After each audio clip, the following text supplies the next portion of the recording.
Moscow, July 1939. A woman lies dead on her apartment floor, 17 stab wounds. Her eyes were mutilated. No one was ever arrested. No trial, no justice. And to this day, official Soviet records still call it unsolved. But nothing about this murder was random. Her name was Zinaida Reich. Once, she was one of the most magnetic women in Soviet theater, an actress whose presence could silence a room. She had already survived one impossible marriage to one of Russia's most tortured poets. She had rebuilt her life beside one of the most visionary directors in the world. And in July 1939, all of that, the fame, the beauty, the survival, meant nothing to the men who came for her in the dark. Because 5 days before her death, her husband had already been taken. His name was Vsevolod Meyerhold, a name that once made Soviet theater tremble with brilliance. Stalin's secret police, the NKVD, dragged him away, tortured him for a confession that was never true, and would soon put a bullet in the back of his head. That much history recorded. That much became official. But Zinaida, she wasn't given even that. Stay with me here, because this isn't just a murder story. This is a story about what happens when a government decides silence is more useful than justice. And by the end of this video, you'll understand exactly why the Kremlin needed her gone, quietly, brutally, and without a single fingerprint left behind. Before we go further, if dark, real history like this is something you want more of, hit subscribe now, because this channel doesn't sanitize the past. We tell it exactly as it happened, no matter how uncomfortable. Turn on notifications too, because next week we're covering another buried Soviet secret you were never taught in school. Now let's go back, because to understand why Zinaida Reich had to die, you first need to understand who she really was, and the two men whose lives were destroyed by loving her. She wasn't born into privilege. She was born into a country that was about to collapse, Imperial Russia, cracking under war and revolution. As a young woman, she threw herself into the chaos of the new Soviet world, working as a secretary for a radical socialist newspaper. It was there, in 1917, that fate placed her in the same room as a young poet who was about to become a national obsession. His name was Sergei Yesenin. Golden-haired, wild-eyed, dangerously talented, Yesenin was the kind of man who could write a woman into devotion with a single poem and destroy her with the same pen. Zinaida fell for him fast. They married in 1917. She was pregnant almost immediately. But here's what almost no one talks about: their love story wasn't romantic. It was chaos wrapped in tenderness. Yesenin drank. He vanished for days. He wrote poems that made her weep, then came home and broke her heart all over again. She gave him 2 children. He gave her a marriage that felt more like a storm she couldn't outrun. By 1921, it was over. Yesenin left Russia, even chasing fame, chasing other women, chasing a version of himself that never quite existed. 4 years later, in a Leningrad hotel room, he was found dead. Officially suicide. Unofficially, to this day, historians still whisper otherwise. And Zinaida, barely 30, was left a single mother, a widow of scandal, carrying the weight of a dead genius's name. She should have disappeared into grief.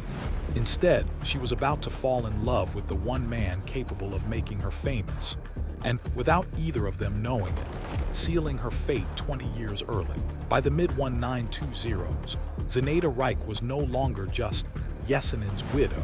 She had reinvented herself, and the man who reinvented her was about to become the most dangerous kind of husband a woman could have in Stalin's Russia, a genius who refused to stay quiet. His name was Vsevolod Meyerhold. If you don't know theater history, understand this: Meyerhold wasn't just a director. He was a revolutionary. He tore apart the old rules of Russian theater and built something electric, physical, almost dangerous to watch. Actors didn't just perform in his productions. They became weapons of movement and emotion. He was, without exaggeration, one of the most influential directors in the history of world theater. And in 1922, he cast Zinaida Reich in his production. Within months, she wasn't just his leading lady. She was his wife. Here's the part that feels almost cinematic, almost too tender for a story that ends in blood. Meyerhold didn't just love Zinaida. He adopted her 2 children from Yesenin as his own. He raised a dead rival's kids as his family. Colleagues described him as devoted to her in a way that bordered on obsession. He built entire productions around her talent, defended her publicly, adored her privately. For a while, it looked like Zinaida Reich had found her happy ending. But happy endings don't exist in Stalin's Soviet Union. Not for artists. Not for anyone who refuses to disappear into the crowd. Because while Zinaida and Meyerhold built their life together, something darker was growing around them. Quietly, patiently, like a disease waiting to surface. Stalin was consolidating absolute power. And absolute power doesn't tolerate voices it can't control. By the 1930s, the Great Terror had begun. A campaign of paranoia so vast that friends betrayed friends, husbands vanished from dinner tables, and entire artistic movements were erased overnight. Millions were arrested, hundreds of thousands executed. Nobody was safe, especially not the ones who dared to create something the state didn't approve of. And Meyerhold's theater, it was too bold, too experimental, too free. In 1938, Soviet authorities shut his theater down completely. A devastating, public humiliation for a man who had given his entire life to his art. Friends warned him to stay quiet, to apologize, to disappear from public life, the way so many others had. Survival in Stalin's Russia meant becoming invisible, but Meyerhold did something almost unthinkable. At a Soviet theater conference in 1939, in front of colleagues who were terrified to even breathe wrong, Meyerhold stood up and criticized the state's suffocating control over art, out loud, in public, in a room almost certainly filled with informants.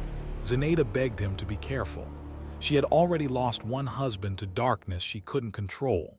She could feel, somewhere deep in her chest, that history was about to repeat itself. She had no idea just how right she was. Weeks later, in the dead of night, the NKVD came for Meyerhold. They dragged him from his home. No warning, no real charges, just the cold, practiced efficiency of a regime that had done this thousands of times before.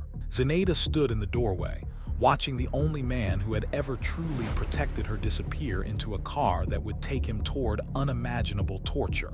She didn't know it yet, but she had just witnessed her last goodbye. And somewhere in Moscow, in offices with no names on the doors, a different kind of decision was already being made, a decision about her.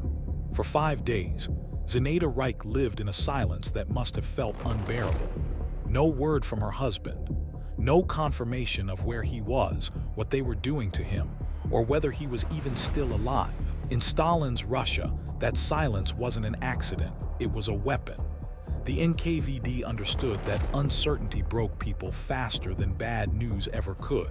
But Zinaida wasn't the type to stay quiet and wait. She did something almost unbelievable for a woman in her position.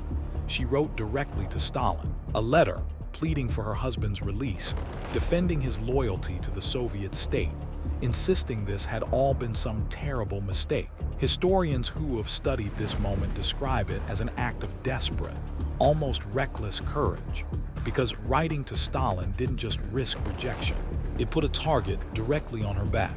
Because here's what you have to understand about the machinery of Stalin's terror. It didn't just punish the guilty, it punished proximity. Wives, children, colleagues, neighbors, anyone connected to an enemy of the people became suspect by association. And Zinaida wasn't just connected to Meyerhold. She was his wife, his defender, his last public voice. And in the eyes of the NKVD, that made her a loose end. On the night of July 15, 1939, Zinaida Reich was alone in her Moscow apartment. What happened next has never been fully, officially explained, but the physical evidence tells a story chilling enough to need no embellishment. She was stabbed 17 times. Her eyes were mutilated, a detail so specific, so deliberate, that historians have long debated its meaning. Some believe it was rage. Others believe it was symbolic, a message. See nothing, say nothing, testify to nothing. Neighbors reported hearing screams that night. Some accounts describe her crying out for help into the stairwell before collapsing. And yet, in a Soviet apartment building, in the heart of Stalin's capital, in the middle of the Great Terror, nobody intervened. Because everyone already understood the unspoken rule of that era. If the state wanted someone silenced, you didn't get involved. You didn't ask questions. You closed your door, turned off your lights, and prayed the same car wasn't coming for you next. By morning, Zinaida Reich was dead. Here's where this story becomes almost impossible to sit with. No one was ever arrested. No investigation ever produced a suspect. No trial, no confession, no closure, not for her children, not for history. Officially, to this day, her murder remains unsolved. But almost every serious historian who has studied this case agrees on one thing. This was not a random break-in. This was not an ordinary crime of passion or robbery. The timing was too precise. 5 days after her husband's arrest, days after her letter to Stalin. In a nation where the secret police could make anyone disappear without paperwork, without witnesses, without consequence, some historians believe NKVD operatives carried out the murder directly, silencing a woman who refused to stop advocating for her husband, and who might have known too much about what was really happening to him in custody. Others believe it was meant as a message to every artist, every intellectual, every spouse watching from the shadows. This is what happens when you don't disappear quietly. Either way, the outcome served the same purpose: silence. Meanwhile, in a prison cell across Moscow, Meyerhold was enduring horrors of his own, beaten, tortured into signing a false confession of espionage. He would later smuggle out a letter describing the torture in devastating detail, a letter so painful that Soviet officials suppressed it for decades. In February 1940, he was executed by firing squad, officially a criminal, a traitor. In truth, one of the greatest theatrical minds Russia ever produced, destroyed for the crime of refusing to be silent. For decades, both of their names were nearly erased from Soviet history. Meyerhold's theater, his innovations, his genius, buried under state propaganda that painted him as an enemy. Zinaida's murder, reduced to a forgotten case file gathering dust in an NKVD archive. It wasn't until after Stalin's death, during a period of cautious reflection known as the thaw, that historians and family members began piecing this story back together. Uncovering documents, testimonies, and fragments of truth the state had tried to bury forever. And what emerges isn't just the story of one murder. It's a warning frozen in time, proof of how far a regime will go to protect its silence, and how even love, talent, and courage couldn't save two people who simply refused to disappear quietly. Zinaida Reich was never given a trial, never given justice, never even given the dignity of a real investigation. But she was given something the state never intended, a story that refused to stay buried.